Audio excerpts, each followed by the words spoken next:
All of those microphones work, just wherever you want to sit. Okay. If you identify yourself, you're recognized for 2 minutes. My name is Toni Rose. I represent An American Speaks. And I did want to give you real quick to some of the senators that brought this up. This is from a Swedish study that covered from 1973 to 2003. I don't think Swedish doctors are any better or worse than ours, but they have been performing these surgeries for a long time. And I'll just wrap up the conclusions.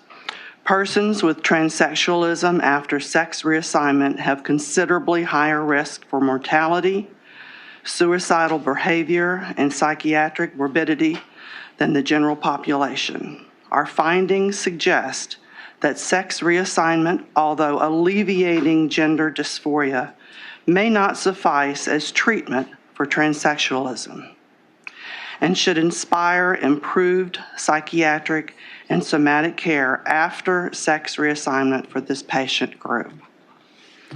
So there's evidence in the world from people that have been doing this for a very long time that there is definite harm.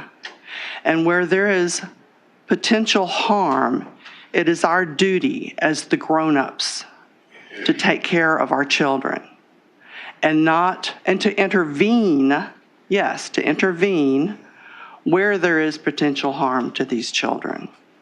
We intervene in abuse cases. We intervene in, we don't allow children to drink alcohol. It doesn't matter in many of these cases what the parent allows.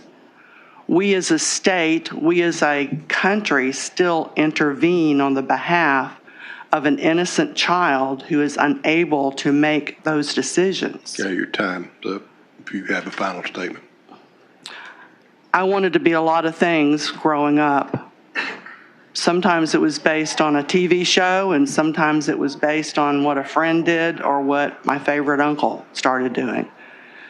I didn't end up doing any of those things. So I would ask you to intervene on the behalf of children unable to make decisions when we know that there are studies that this is a harmful practice. All right, thank you. Are there questions from the committee? Not seeing any. Thank you for your testimony today. Thank you. Next up, against, I have Janet Cathy. You'll come up.